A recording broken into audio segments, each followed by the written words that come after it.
Idrus Al-Masyhur membuat sebuah buku yang membantah buku karya Kiai Haji Ja'far Shadiq tentang ketidakabsahan nasab Alwi dan cerita khurafat.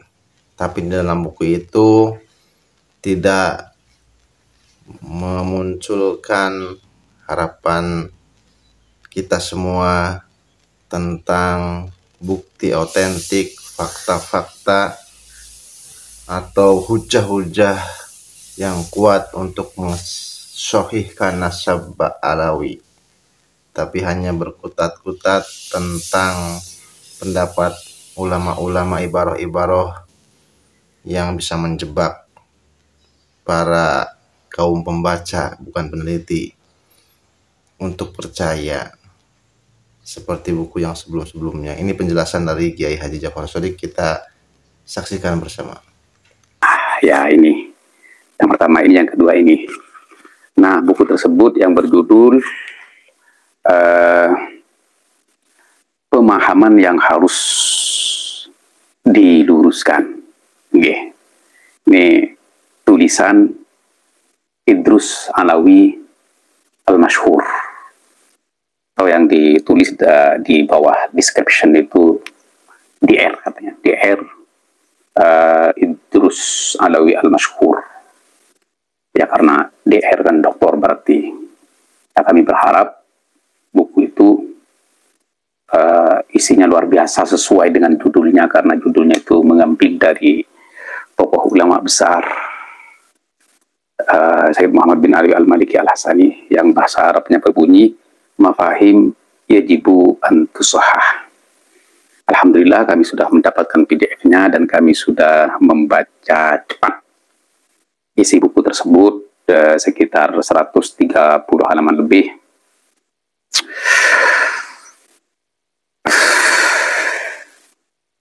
Ternyata buku tersebut ya tidak jauh beda dengan buku pendahulunya yang berjudul Keabsahan Nasab Ba'alawi, yang sudah dibantah dengan ini. Ya.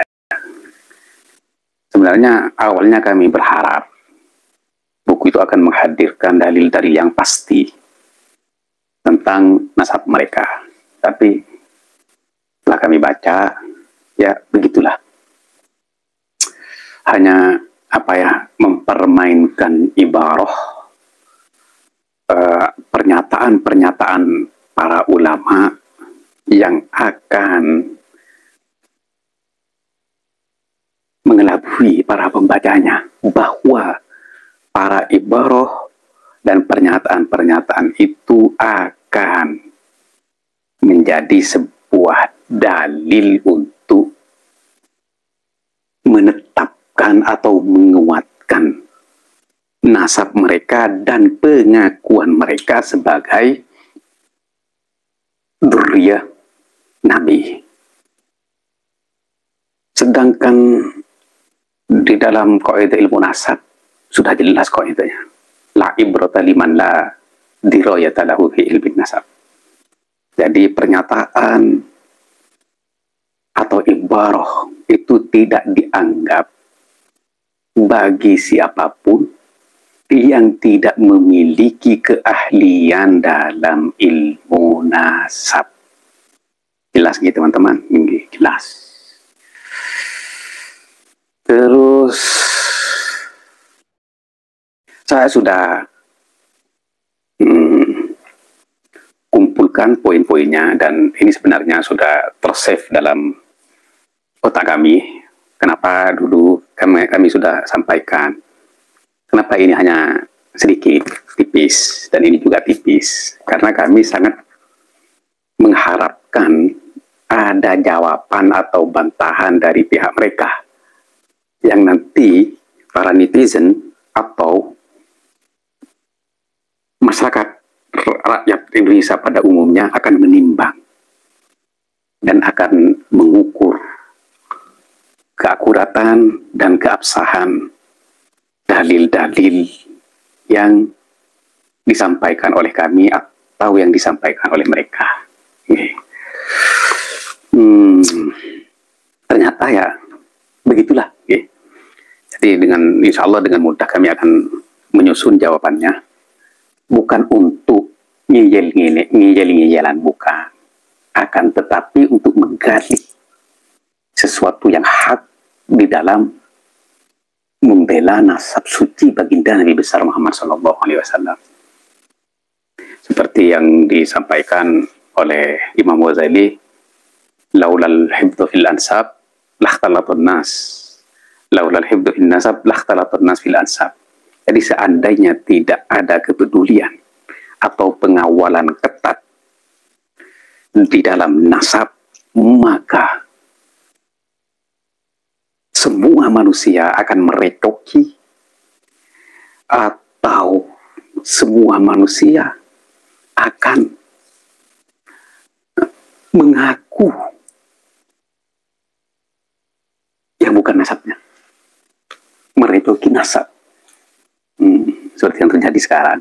Oleh karena itu, kami bukan tidak sayang atau tidak cinta atau tidak menghargai atau tidak menghormati Ahlul Bait atau Durjat Nabi, tidak. Justru ini adalah bentuk kepedulian kami sebagaimana pendahulu-pendahulu kita, para alim ulama itu peduli terhadap di dalam mengawal nasab suci baginda Nabi besar Muhammad SAW, agar para manusia ini tidak tersahul di dalam mengaku keturunan Nabi, untuk mengawal ketat nasab suci baginda Nabi besar Muhammad SAW. Oleh karena itu, para ulama salaf berijtihad untuk membentuk kaidah-kaidah di dalam nasab, sehingga di dalam kitab Rasail dikutip sebuah kaidah yang berbunyi al-ansab lil bashar kal asanid lil khabar. Jadi artinya nasab bagi manusia seperti sanad di dalam hadis. Katakan harus muttasil di dalam menguji kesahihan hadis, harus muttasil, terus tidak maudhu, tidak maqtu, tidak manhulah, tidak mukhtalaf pun ketat di dalam kitab mustalah hadis. Nasab ya juga seperti itu. Nah, di sini, apa dalilnya menjaga nasab? Dalilnya menjaga nasab itu apa? Dalilnya kitab zaman? Apa dalilnya kaidah ilmu nasab? Sehingga itu kan bentukan manusia. Ya, kaidah fikih, usul fiqh, mustalah hadis, kaidah nasab, itu semua bentukan manusia. Tetapi mereka itu berijtihad di dalam membentuk sebuah istilah-istilah itu dan kaidah-kaidah itu yang bersumber dari Al-Quran dan Al-Hadis. Baik, kenapa ulama memperketat di dalam kaidah hadis? Pertama, apa yang disampaikan oleh Abdullah ibn Mubarak yang berkata laulal isnad laqala an-nas ma syaa wa man syaa. Kalau nggak salah seperti itu ya. Jadi seandainya tidak ada penelitian atau pengawalan ketat di dalam sana, maka semua manusia akan berkata ini hadis baginda Nabi besar Muhammad SAW, bikin pernyataan sendiri terus dinisbatkan kepada baginda Nabi besar Muhammad SAW. Sama di dalam nasab. Seandainya tidak ada pengawalan ketat dalam kaidah ilmu nasab di dalam memverifikasi sebuah nasab, maka semua manusia akan mengaku-ngaku keturunan Nabi. Nah, oleh karena itu teman-teman, jadi kaidah nasab ini mengkiaskan kaidah-kaidahnya dengan kaidah-kaidah sanad.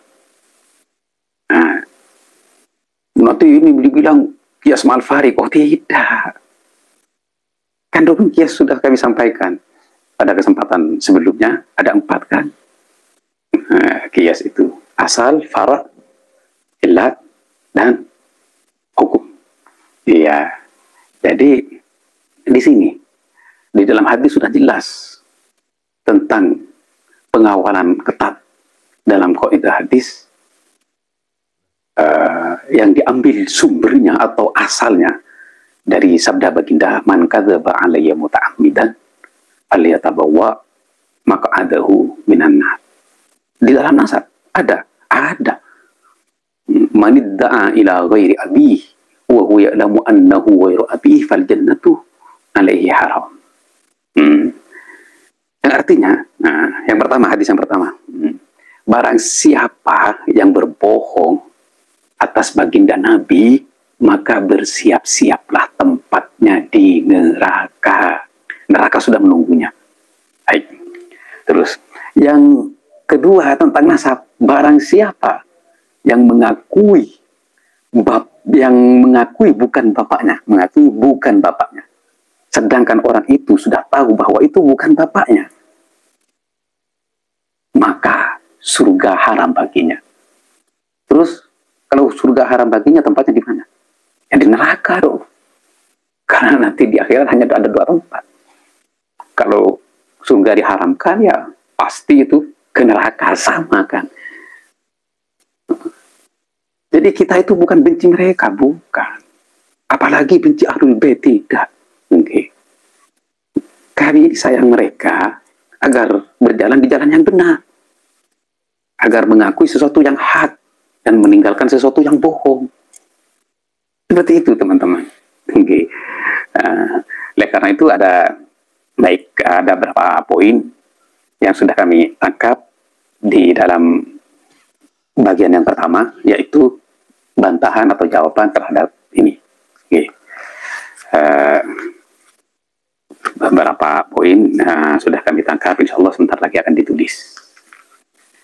Nah, bagian yang kedua, yang bantahan atau jawaban atas ini. Jawaban atas ini, ya. Jadi semakin kesini semakin jelas perbedaan mereka dengan kiai atau ulama-ulama Nusantara dan ulama-ulama yang lain di seluruh muka bumi ini pada umumnya. Kenapa kok saya bilang seperti itu? Yang kami tunggu kan dalil, bukan bukan pengakuan orang lain atau dukungan orang lain atau pernyataan orang lain, bukan. Tapi dalil. Kalau dalil itu, hujjah itu bagi Imam Syafi'i, kita bermadhab Syafi'i ada 4. Asyar'u indi an-nassu minal Qur'an wal nassu minal hadis wal ijma' wal qiyas. Itu bagi Imam Syafi'i. Yang saya tangkap di dalam hurufat itu ya hanya perilaku orang lain yang dibuat dalil. Nah, di sini perbedaan antara Ahlus Sunnah wal Jamaah dengan Syiah, wabil khusus Syiah Imamiyah. Perbedaannya di sini. Kalau Ahlus Sunnah wal Jamaah sepakat bahwa petunjuk bayinat itu adalah dalil. Dasarnya, asasnya ya Al-Quran dan Al-Hadis. Ya. Itu Ahlus Sunnah wal Jamaah. Makanya pengakuan para mazhab al-arba'ah sebagai rujukan mazhab-mazhab Ahlus Sunnah wal Jamaah ialah bukan Syiah, Ahlus Sunnah wal Jamaah. Baik, kan kami jelaskan satu persatu. Ya. Kan kami jelaskan satu persatu. Yang pertama dari mazhab Imam Syafi'i. Mazhab kita. Okay. Oh, enggak, baik, biar berurutan. Yang pertama adalah mazhab Imam Abu Hanifah. Di dalam mazhab Hanafi, Imam Abu Hanifah menegaskan, idza sahhal hadis fahuwa mazhabi. Jadi, bila ada petunjuk dari hadis yang sahih, maka itu adalah mazhabku. Itu pernyataan Imam Abu Hanifah. Jangan diambil semua biar tak terlalu panjang memakan waktu. Terus yang kedua, pernyataan Imam Malik tentang mazhabnya. Innama ana basyarun ukhti'u wa usib. Ini katanya Imam Malik. Fanduru fi ra'yi fa kullu ma wafaqal kitab was sunnah fakhuhu wa kullu ma lam yuwafiqil kitab was sunnah fatrukuhu. Yang artinya, sesungguhnya saya ini adalah manusia, sebatas manusia. Saya bisa salah dan saya bisa benar. Ini pernyataan Imam Malik. Maka lihatlah, kalian hendak melihatlah setiap sesuatu yang cocok, lurus dengan Al-Quran dan Al-Hadis, ambillah. Pernyataanku yang cocok dengan Al-Quran dan Al-Hadis, ambillah. Dan setiap sesuatu dari pernyataanku, pendapatku, pandanganku yang tidak lurus, tidak cocok dengan Al-Quran dan Al-Hadis, fatruku, tinggalkanlah. Nah, ini pernyataan Imam Malik. Jadi setiap pandangan, pernyataan, dan pendapatnya yang cocok dengan Al-Quran dan Al-Hadis, ambil. Yang tidak cocok, tinggalkan. Ini pernyataan Imam Malik. Terus sekarang pernyataan Imam Syafi'i, madhab ketiga, madhab pertama, madhab kedua sudah. Sekarang madhab ketiga dalam madhab Ahlus Sunnah wal Jamaah. Beda dengan Syiah ini, beda dengan Syiah. Nah, apa pernyataan Imam Syafi'i? Fa'idha wajadtum fi kitabi khilafa sunnati Rasulillah sallallahu alaihi wasallam faqulu bi sunnati Rasulillah sallallahu alaihi wasallam wa da'u ma qultu. Yang artinya, jika kalian mendapatkan di dalam kitabku atau tulisanku atau pernyataanku, pandanganku, pendapatku, masuk di sini, membedai hadis baginda Nabi besar Muhammad sallallahu alaihi wasallam, maka kalian hendak mengambil dengan hadis baginda Nabi besar Muhammad sallallahu alaihi wasallam dan tinggalkan kitabku, tulisanku, pernyataanku dan pandanganku. Ini katanya Imam Syafi'i. Wa kullu hadisin, pendapat kedua dalam pernyataan Imam Syafi'i, wa kullu hadithin an Nabi sallallahu alaihi wasallam fa huwa qawli wa illam tasma'uhu minni. Setiap hadis yang sahih yang diceritakan dari baginda Nabi besar Muhammad sallallahu alaihi wasallam, maka itu adalah perkataanku. Artinya perkataanku manut kepada hadis sahih. Pandanganku, pernyataanku, pendapatku semua manut kepada hadis sahih. Ini katanya Imam Syafi'i. Walaupun kalian tidak mendengar hadis tersebut dariku, tidak masalah. Itu adalah mazhabku, itu adalah pandanganku, itu adalah pendapatku. Itu katanya Imam Syafi'i, teman-teman. Baik, sekarang pernyataan Imam Ahmad bin Hanbal. Pernyataan Imam Ahmad bin Hanbal, la tuqallidni wa la tuqallid Malikan wa la Syafi'i wa la Auza'i wa la Thawri wa khud min haitsu akhudhu. Jangan meniruku atau mentaklid kepadaku, dan jangan mentaklid kepada Malik, Syafi'i, Auza'i, Thawri. Akan tetapi kalian ambillah dari apa yang sudah diambil oleh mereka, Al-Quran dan Al-Hadis. Seperti itu, teman-teman. Kalau mereka beda, kalau sorry, Imamiyah beda. Imamiyah itu mempunyai Imamul Maksum. Imamul Maksum ini melebihi Al-Quran dan Al-Hadis ini menurut mereka. Oleh karena itu, mereka di dalam khurafat ini berdalil dengan manusia. Ini rahasianya. Jadi tentang yang mengaku Allah, tentang yang serah terima jabatan, tentang yang mi'raj, tentang yang nyemek-nyemek payudara, itu dalil mereka ya, manusia. Mereka banyak mengambil dari Tabaqatul Kubra karya Abdul Wahab Asy'arani. Iya.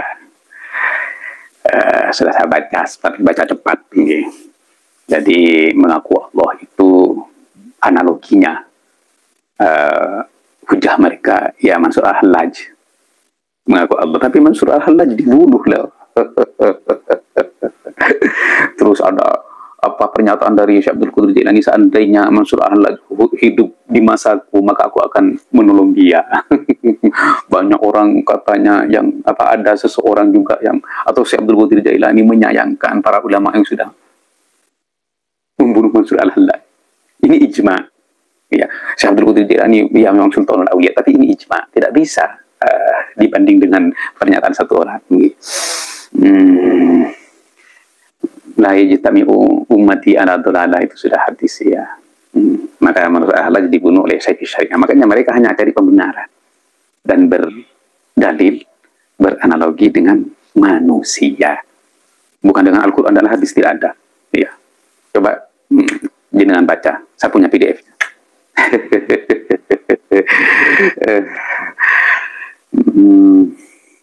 Terus tentang yang apa, serah terima jabatan. Dia mengambil ibarah dari sini, tapi saya ingat kalimatnya, wasorofahu katanya, atau wasorofahu ya. Jadi Allah memberikan tasrif, memberikan tasrif. Tapi ini bukan apa ya, bukan pernyataan atau pengakuan dari wali itu, bukan. Ya begitulah mereka, memaksakan dalil untuk membenarkan pengakuan leluhurnya kakek-kakek moyang mereka.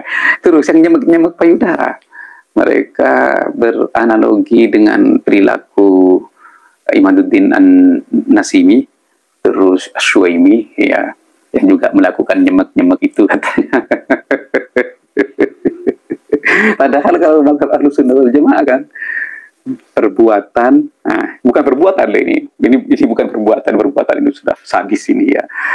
Pernyataan dari 4 imam itu, apabila ada pernyataan, tulisan, pendapat, pandangan yang membedai Al-Quran dan Al-Hadis, tinggalkan. Ini kalau Ahlus Sunnah wal Jamaah. Mafhum gitu ya. Pernyataan, tulisan, kitab yang membedai Al-Quran dan Al-Hadis suruh tinggalkan. Ini Ahlus Sunnah wal Jamaah. Kalau mereka enggak, beda. Imamul Maksum, Imamiyah, Ismailiyah, Ubaidiyah, Fatimiyah. Jadi tetap berpegang teguh dengan Imamul Maksum. Jadi saya lakukan ini semua, saya kasih pencerahan, menyampaikan yang dalil-dalil atau ilmu-ilmu itu hanya ingin menjaga agama dari tahrif, manipulasi, penyelewengan, takwil yang salah dari kelompok-kelompok yang ingin berubah agama dari Al-Quran dan Al-Hadis kepada leluhurnya. Hanya itu saja. Ya. Saya tidak peduli apapun yang terjadi. Karena saya cinta Allah dan saya cinta baginda Nabi besar Muhammad SAW. Saya cinta para ulama dan saya cinta juga kaum muslimin. Itu saja alasannya. Saya dituduh benci Ahlul Bait, lah hasya wa kallah, hasyadillah. Saya tidak pernah benci Ahlul Bait. Justru saya cinta Ahlul Bait. Oleh karena itu, saya ingin mengawal mereka Ahlul Bait agar tidak ada dan tidak terjadi lagi pengakuan-pengakuan, gerakan-gerakan anak cucu Abdullah bin Sabah dan anak cucu Maimun Al-Qaddah yang mengaku-ngaku dirinya sebagai dzurriyyah atau Ahlul Bait, tapi dia merusak citra Ahlul Bait dan dzurriyyah. Ini teman-teman tujuan saya. Saya kemarin itu terus mengkaji sejarah dari awal wafatnya baginda Nabi besar Muhammad SAW. Perpecahan terjadi setelah itu, dan pendapat-pendapat atau tulisan-tulisan para sejarah dan pendapat-pendapat para ulama tentang perpecahan itu, dan tulisan-tulisan sejarah siapa yang membuat ulah untuk memecah belah umat dan mengaku dirinya adalah penyatu umat, yaitu adalah kelompok Sabaiyah, Abdullah bin Sabah, dan diteruskan dilanjutkan oleh cucunya Maimun Al-Qaddah dan dilanjutkan oleh cucu mereka, yaitu Al-Ubaidiyah yang mengaku dirinya sebagai anak Fatimah, sehingga menamakan dirinya adalah Daulah Fatimiyah. Jadi seperti ini sudah bukan kali ini yang terjadi, teman-teman. Dari dulu sudah terjadi.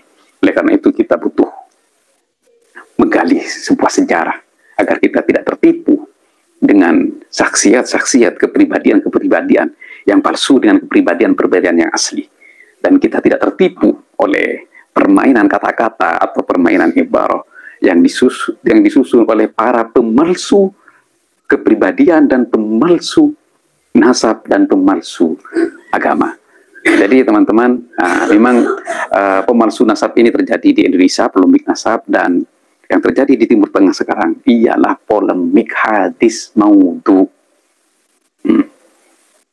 Jadi sekarang perdebatan panas tentang nasab terjadi di Indonesia, perdebatan panas tentang hadis asli dan hadis palsu itu terjadi di Timur Tengah. Jadi ini sesuai dengan apa yang saya sampaikan di awal video, bahwa nasab bagi manusia bagaikan sanad bagi khabar atau hadis. Sesuai. Oleh karena itu ya, semoga ini menjadi tambahan ilmu yang bermanfaat bagi kita semua, dan insya Allah mulai besok kami akan menulis jawaban atas buku mereka yang menyanggah dua buku kami ini. Sebenarnya sudah lama kami tunggu, dan kami berharap ada faedah yang bisa kami tangkap, yang bisa kami ambil dari jawaban itu. Ternyata ya begitulah. Oleh karena itu, biar tidak menyesatkan umat, akan kami luruskan. Karena mereka sudah mengira bahwa itu yang lurus, ternyata masih bengkok-bengkok. Karena tidak berdasarkan dalil dan fakta. Iya. Jadi juga sudah sering kami sampaikan, atau kiai-kiai yang lain sampaikan tentang akurasi sebuah nasab yang diambil dari kitab Rosail fi ilmil ansab. Yasbutun nasab bil alamatil wadihat wal bayyinatis sabitat wala yasbutu bisyubuhat. Nasab itu bisa kami tetapkan, bisa kita tetapkan dengan apa? Dengan alamat wadihat, dan dengan alamat wadihat, tanda-tanda yang jelas, wal bayyinatis sabitat, dan keterangan-keterangan yang valid. Ya, keterangan yang apa? Yang valid. Ya, wala yasbutu bisyubuhat, dan nasab itu tidak bisa tetap hanya dengan kesyubhatan. Coba teman-teman rujuk kepada kitab mereka. Siapa yang pertama kali memproklamirkan nasab Alawi sebagai Durriyah atau Ahlul Bait? Ali As-Sakran. Dan kitabnya Al-Burqa Al-Musiqah. Beliau itu menetapkan nasab Habib-Habib ini hanya berdasarkan asumsi.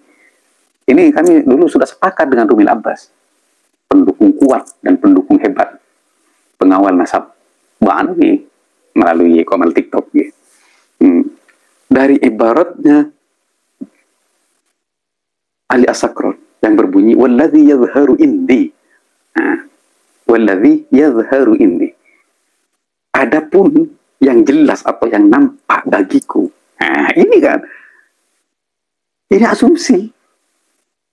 Iya, ini asumsi.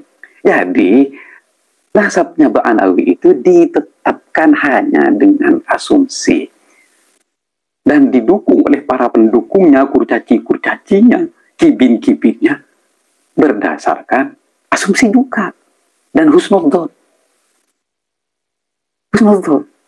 Padahal di dalam Al-Quran sudah jelas bahwa keyakinan itu tidak akan pernah berdiri di atas dzon.